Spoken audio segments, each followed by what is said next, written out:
Welcome to the Thrive Forever Fit Show, the podcast that's here to ignite your potential and guide you on a journey towards living your best life. I'm your host, Jay Nixon, and I'm thrilled to have you with us today. On this show, we're passionate about one thing, and that's helping you reach your full potential, whether that's in your health and fitness, relationships, career, or personal growth. We're here to provide you with tools, strategies, and inspiration to thrive in every aspect of your life.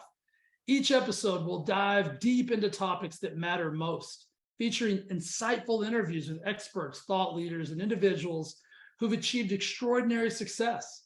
Together, we're going to explore powerful mindset shifts, nutrition and fitness strategies, effective goal setting, mindfulness techniques, and much, much more. We'll break down the barriers that hold you back and help you build resilience, focus, and unwavering determination. So if you're ready to unleash your potential and embark on a transformative journey, this podcast is for you. It's time to embrace your inner fire, tap into your limitless capabilities, and make every day an opportunity for growth and self-improvement. Get ready to be inspired, motivated, and empowered to live the life you've always dreamed of. The Thrive Forever Fit Show is here to support you every step of the way. Let's dive in. Before we dive into the show, I want to take a quick moment to talk about the sponsor of this episode. It is very dear and near and close to my heart because it is Lori's company, SpaStar. If you ever had the opportunity to watch someone create something from a thought or a vision and make this magical thing actually come to life, well, then you'll know why I'm so extremely proud of her and why I'm so excited to have her sponsoring the Thrive Forever Fit Show. If you've listened to my podcast, then you probably heard her on episode 259. If you haven't heard that, I would go listen to episode 259 as soon as you finish this episode. She talks about the story of how she created it, the adversity she overcame, the challenges that she worked through, and just the inspirational story that I know you're absolutely going to love. But what SpaStar is a luxury wrap, and it was created as a spa wrap for people who were getting beauty treatments. But what we found out is it is a piece for everyday life. People are wearing it as swimsuit cover-ups, resort wear, just to get ready in the mornings or for that special event. It is the most unique piece, and I've actually worn this thing several times. I was the actual first model for this. Maybe I'll show you guys some photos of that, Fred, when the time is right. But it is such a cool creation called the Get Ready Wrap by SpaStar. And because you're a listener, you get 15% off today because you support me. So just go to spastar.net, the word spa, the word star.net.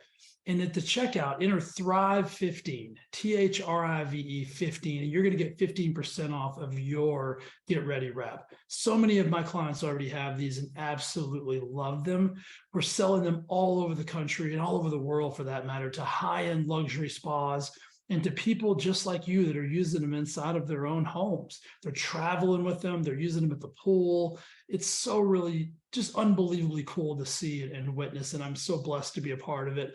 And I'm so blessed to have Lori actually sponsoring my podcast, which I think is really, really cool. So go check out SpaStar. I know you're going to love it. It is the coolest thing ever. And guys, this isn't just for ladies. This is one of the coolest gifts you could get any female in your life, for that matter.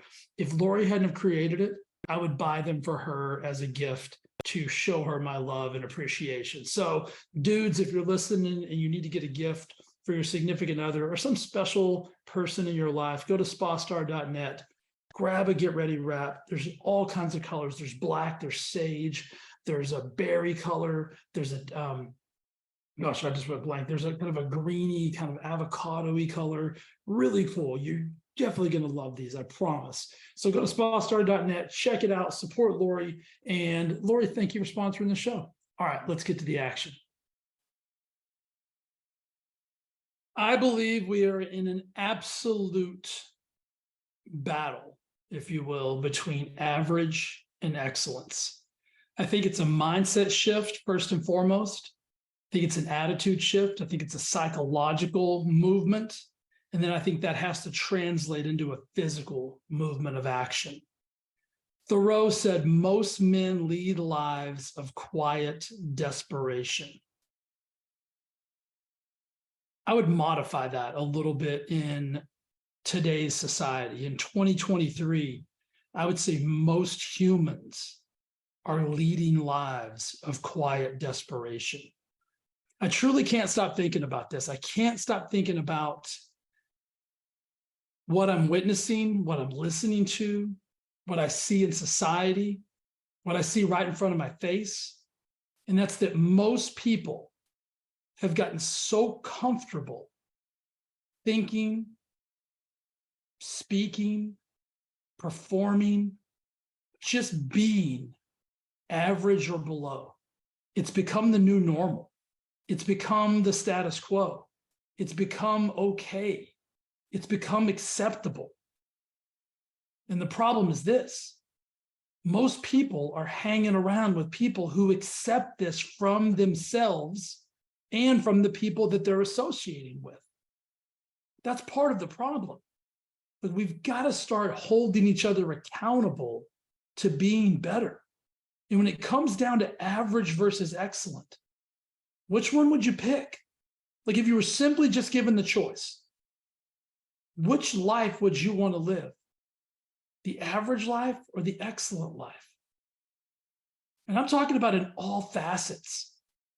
I'm talking about in every single phase of your life: your health and fitness, your finances, your relationship, your faith, the way you speak, the way you think, the way you move. We're being inundated with what I call fear porn. Not my quote. I've heard that, from 1,000 people, but fear porn is driving our decisions. You're being inundated with a consistent message that you're broken, that we're broken, society is broken, humans are broken, that we have to be broken, we have to suffer, we have to live in pain, we have to live in fear. Think about the last 10 things you've seen on the news, read in the paper, or watched on social media. 7 out of those 10 have been something that's trying to scare you. That's trying to scare you into mediocrity. That's trying to scare you into being average or below.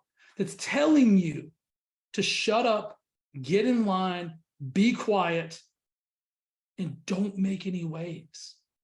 And you're doing that in your own personal life.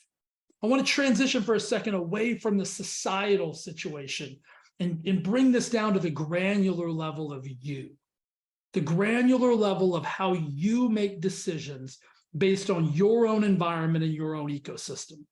I am a firm believer that we create our ecosystem. We create our environment. And then that transitions out to how we respond, react, and communicate with other people's ecosystems and environments. And then through the process of movement, you finally get to the societal place of how are we all thinking, speaking, behaving, acting. Right now, if you get to that societal place and you listen to what you're being programmed with, that you have to be living in fear, that we've got all these problems, that the world's coming to an end, that the dinosaur ages are back, we're about to have a catastrophic event of unbelievable magnitude, then of course you're scared. But if you drill down to just your personal ecosystem, what are you believing? What do you actually think? Have you asked yourself that recently? What do I actually think and believe? Not what I'm being told I'm supposed to think and believe, not what I'm being programmed with, but what am I actually supposed to? What am I actually thinking and believing about my life? You see, that's the disconnect. We've moved away from thinking about how can I be better? How can I live a life of excellence? To the belief system that you're not supposed to, that you're just supposed to be part of the crowd. You're just supposed to be part of the herd. And I can tell you, living a life of quiet desperation. I see it, guys. Look around. I see it in 90% of the people that I come in contact with. They're just getting by. They're suffering at a magnitude that is unfathomable. And most of it is self-induced. Most of it is self-induced based on the willingness to live in quiet desperation, the willingness to just be okay with being okay, the willingness to just have a mediocre existence when it comes to your physical body. There's no pride left. There's no pride left in how we think, how we speak, how we act. Everything has got to be grandiose and overblown. What about just personal pride, personal awareness, personal self-control? Like that's where it all starts. And the consequences of living a life of quiet desperation they're horrific. They're filled with suffering and pain. It's a living hell that most people are living with on a daily basis. And they've just decided that that's just the way it has to be. There's no wonder. There is absolutely no wonder that the world is more chaotic and violent and catastrophic and out of control than it's ever been. But is it? Or is that just what you're being programmed and being told that it has to be? Because when I look at my life and I go down into the granular levels of my personal ecosystem, my life is unbelievably amazing. When I take that next step out and I go to the people that I associate with, the people that I allow into my circle of success, they also believe that life is unbelievably amazing. And this isn't to say that life doesn't come with challenges and adversities and things of that nature. It always does. Regardless of how you believe, regardless of how you think, I personally believe that my life is easy. I personally believe that my life is abundantly amazing. But I have consequences for situations. I have adversities that I have to overcome. I have challenges and roadblocks that I'm consistently trying to get over. This is part of life. But that doesn't mean that my life has to be hard. And it definitely doesn't believe that I have to live a life of fear, that I have to live a life of anxiety, that I have to live a life of being depressed, that I have to live a life of mediocrity and averageness that isn't me. I firmly believe, and I know that with all my heart, that I am not designed to live that life. I'm designed to be excellent. I'm designed to think differently. I'm designed to speak differently. I'm designed to act differently, to communicate differently. And you want to know something? You want to know a crazy truth? So are you. So are you. You see, my life changed dramatically. And here's let me say this. I should have led with this. I've lived a life of quiet desperation. I've lived that life. I lived it for so many years. From the time I was 5 years old till the time I was 25, I lived in quiet desperation. I lived in suffering. I lived in fear. I lived in uncontrollable anxiety. That the only thing I knew to do was just to go do something, go move. And thank God I found fitness as my outlet, because I was lucky. Most people don't. Most people turn to a substance or something that's not going to benefit them. I got so lucky and so blessed that I have an obsessive, addictive personality, and luckily my vice is fitness. Lucky my vice is movement. Lucky my vice is going to the gym, picking things up and putting them down. Thank God for that, because it could have been so much catastrophically worse. But I lived in quiet desperation, and my life changed when I was 25 years old because one of my friends decided that his quiet desperation was far too much for him to handle. I'll never forget the day. I'll never forget where I was sitting. I'll never forget the phone call. I'll never forget when I heard Chad's voice telling me that my best friend, our best friend Chuck, had put a shotgun in his mouth, pulled the trigger, and blew his head off. Because he was living in such quiet desperation that he decided that it wasn't worth it anymore. And I'm doing this podcast today because I don't want anybody to succumb to that level of desperation, because that's the highest form.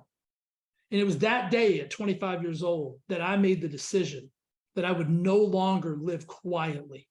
I would no longer live a life of desperation. And then I would start to chisel my way out. Chisel my way out of 20 years of that belief system.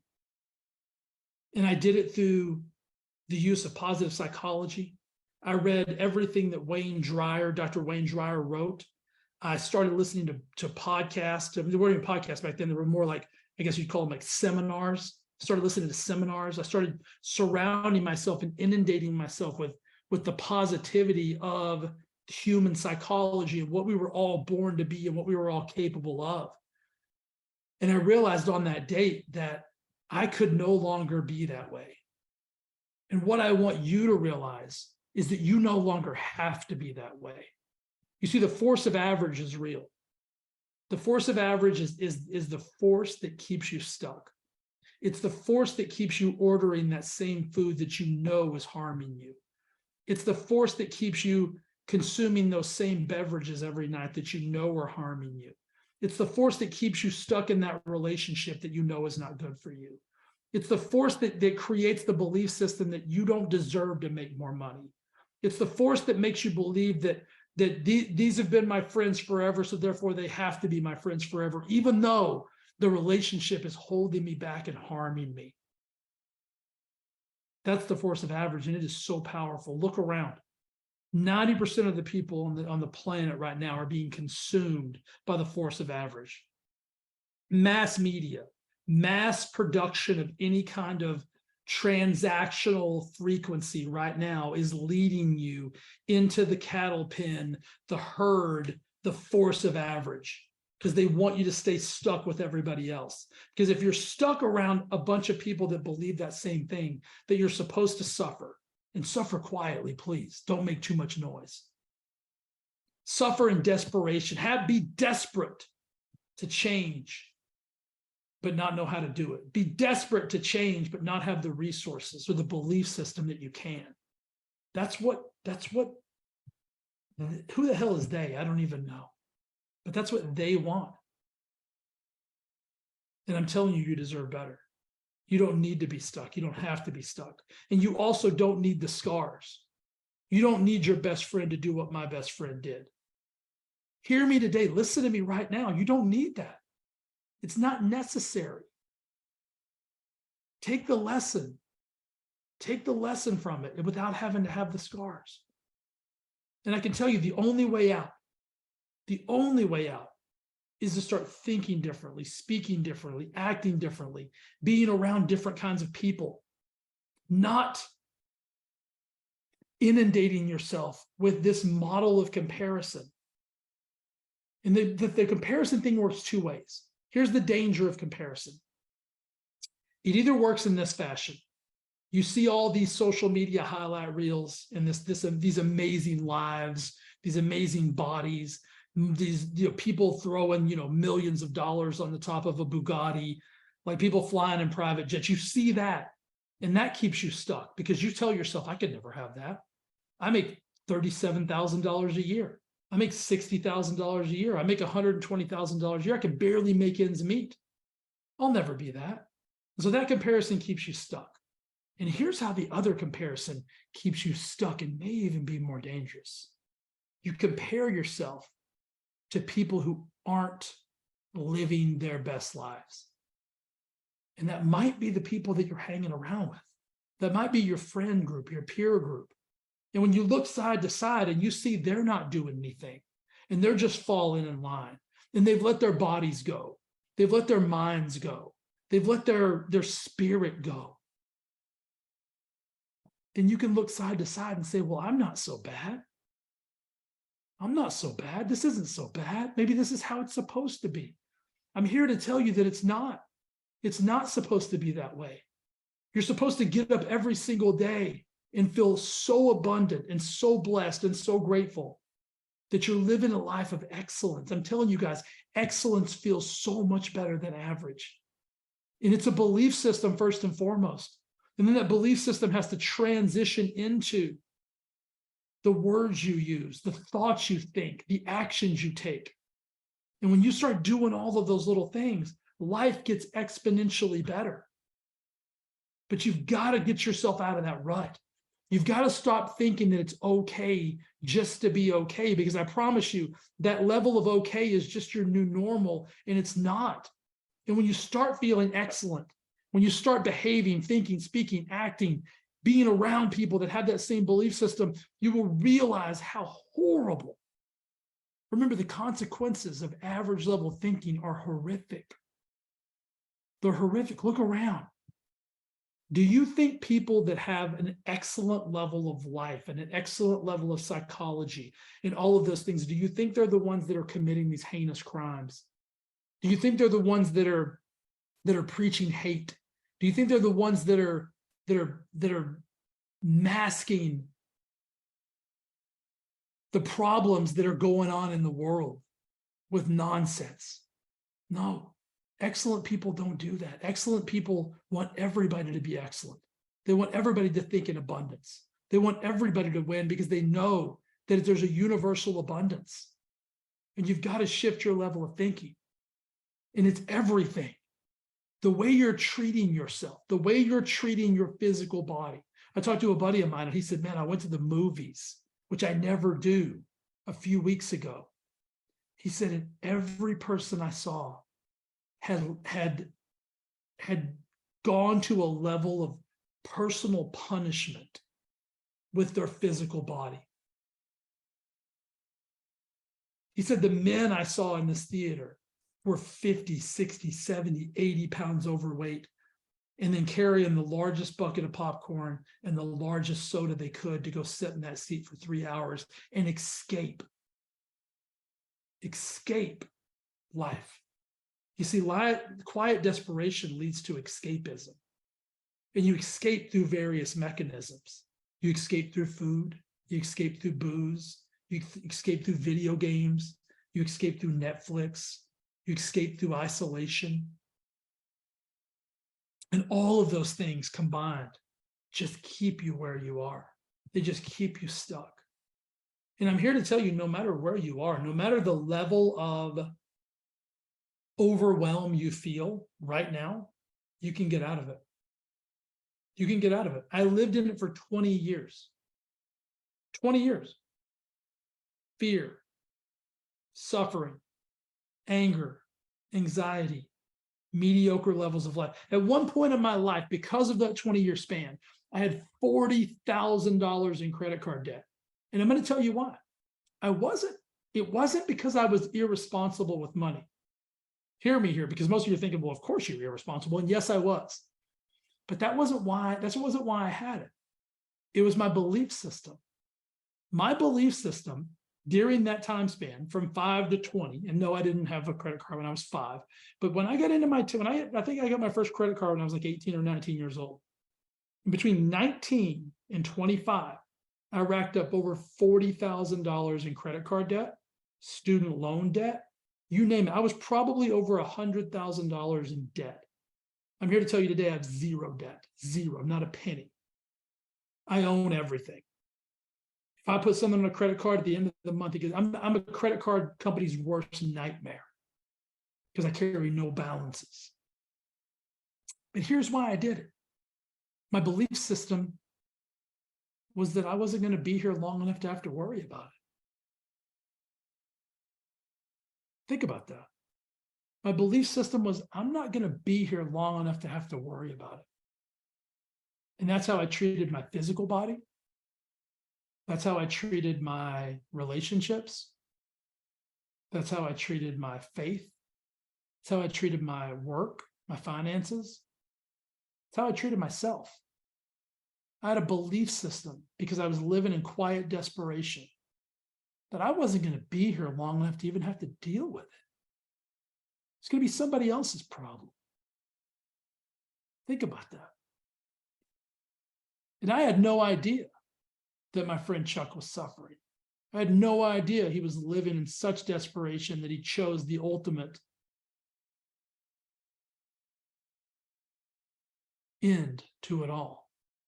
No clue. And he had no clue that I was either. Nobody did. That's what quiet desperation feels like. You don't tell anybody that you're suffering. You don't tell anybody that you're you're okay with being average because you don't even think you're going to be around long enough to even know what excellence feels like. I didn't have quality relationships. I wasn't capable. When you don't think you're going to be around, you act pretty haphazard and pretty reckless. But I'm telling you, that day, when I was 25 years old, I'm telling you, I can see the phone. I can picture where I was sitting on the couch. That conversation changed my life. Just like I hope this one changes your life. I hope this one moves you to a different place. With everything. With how you treat yourself. With food and booze and sleep and movement and stress management. Everything. Right? Everything. And this isn't about being perfect either. Let's remove that notion from the equation that somebody out there listening is like, well, I can't be perfect. Well, I'm far from it. I'm not even close. I don't even know, that doesn't even exist in my world. I don't even believe in the word. What I'm telling you is that the life that you're living right now, if you're suffering in silence, if you really don't like, I had a conversation yesterday with one of my private coaching clients. They've lost over 130, 140, 150 pounds. Pretty freaking rock star amazing. And they've gained 10 pounds back. 10 pounds. If you've lost 130, 140, 150 pounds, gaining 10 pounds back, pretty inconsequential, right? Like pretty small on the scale and on the magnitude of this is a big deal. And they said to me, they said, Jay, why does this 10 pounds feel heavier than the 100 pounds that I've already lost? Think about that for a second. Why do you think it is? Why do you think it's heavier than 10 pounds? Think about that. They've lost over 130 pounds, probably close to 150 pounds. But this 10 pounds that they've gained back is carrying a heavier emotional, physical, psychological. They mentioned like the body dysmorphia that's come with this. Like when they see themselves in the mirror now, this 10 pounds has created this vision that they can't even stand to look at. And it's because they've started behaving excellently. They've started having an excellent life. They've started treating themselves with respect. They've started loving themselves. They become very self-aware. They're working on themselves every single day. They've gone from average or below to excellent. And now that they've shifted just a little bit, it feels heavy. And I said, listen, this is a good thing. And I'm like, what? And I'm like, yeah, this is a good thing. Because you understand what it is that excellence feels like, and you will go back to that because you won't tolerate this 10 pounds. But you see the difference? They tolerated 130 pounds, and it was not a big deal because they convinced themselves that that was their new normal. They were living in quiet desperation. They weren't telling anybody the suffering that was taking place internally. Guess what else suffered? Their relationships suffered. Every aspect of their life suffered. Guess what changed? Everything in their life. You see, that's the beauty of this. When I shifted on that day, it didn't happen overnight, but I got healthier with my physical body, my mental body, emotionally, psychologically, spiritually, physically, you name it, everything got healthier and got better.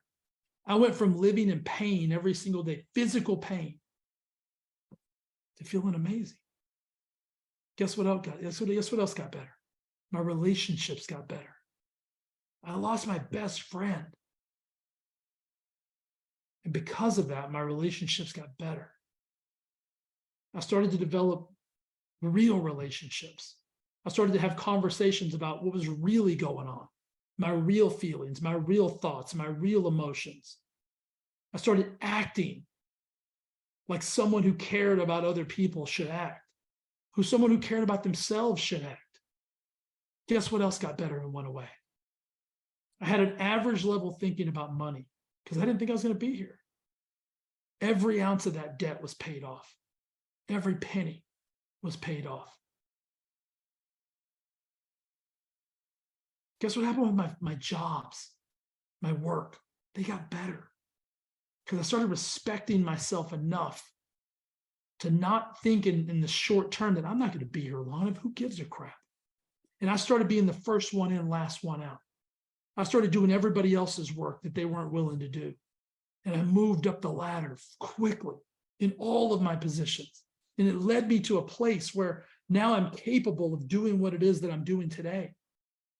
If I was still living in quiet desperation, there's not a chance that I'd be able to do this. There's not a chance that I would have written 2 books. There's not a chance that I would have a coaching business that spans the entire world. I've got clients on every continent. There's not a chance that I would have my own supplement line. There's not a chance I'd have my own gym. There's not a chance that I'd have all these other opportunities. These only come when you start believing, thinking, speaking, acting excellent. They don't come to the average. And here's the truth. Again, I'm going to say it. I want to drive this home to you. There's not a one of you that was born to be average. The fact that you're even alive is a freaking miracle.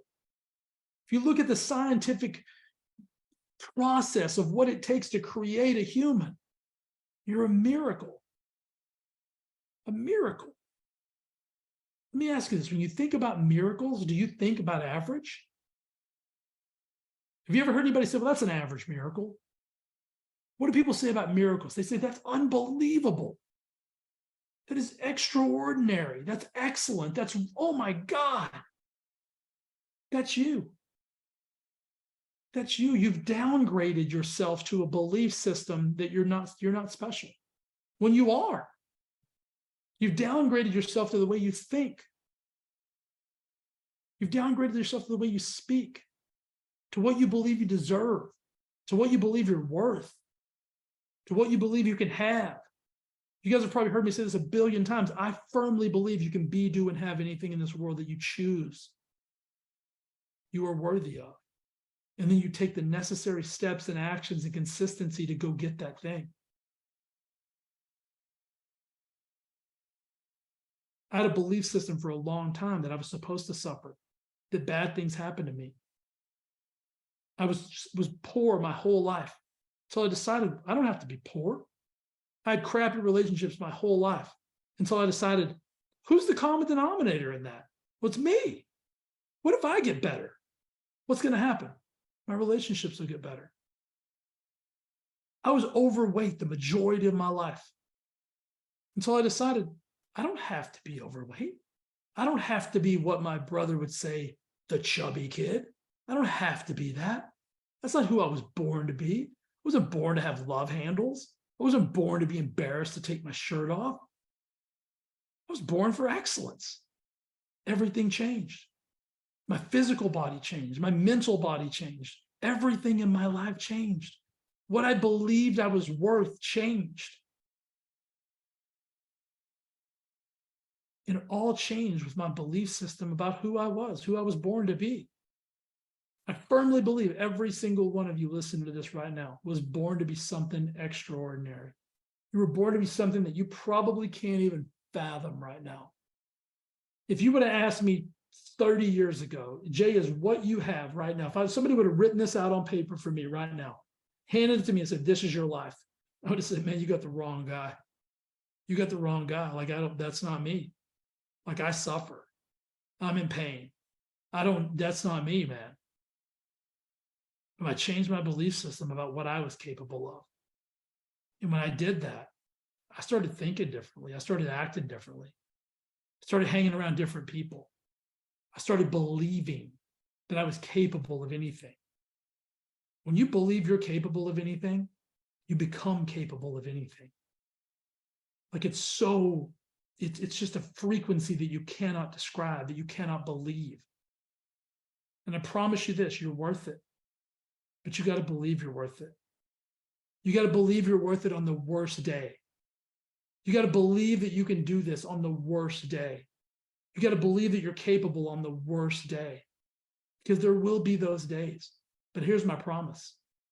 Those quote unquote worst days, those bad days, those tragedies, those challenges, those adversities, they shift. They start getting not so bad. They start looking not so big. They start being not so heavy. And then eventually they start looking like opportunity. They start looking like this is what it's supposed to be. I'm supposed to overcome this new challenge so that I can grow into the version of me that is capable of more than I'm capable of today. Why would I not want that? So my entire message today is this.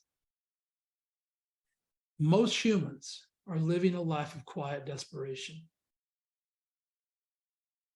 And you don't have to. You simply have to make the choice and make the decision. And I'm not here to tell you, I'm not here saying this today, that it's going to be easy, but I'm promising you this. It will be so worth it because you're worth it. And you've got to believe that. You've got to believe that you deserve more than you have. Guys, it's the force of average versus the force of excellence. And right now, the force of average is winning, and it's winning big. But if you're anything like me, if you ever played any sport, I never stopped. I never quit until that clock turned to zeros. Didn't matter what the score was. I was going to play as hard as I could while the game was going on. And here's the truth. The game's going on. That scoreboard's got time left on it. So no matter what the score is right now, no matter how you feel, no matter how down you feel like you are, you're worthy of a unbelievable comeback. You're worthy of that miracle comeback because you are a miracle. I believe in you. I want you to win. I hope today's message resonates with you. And I hope it just makes you see things a little bit differently. I hope it makes you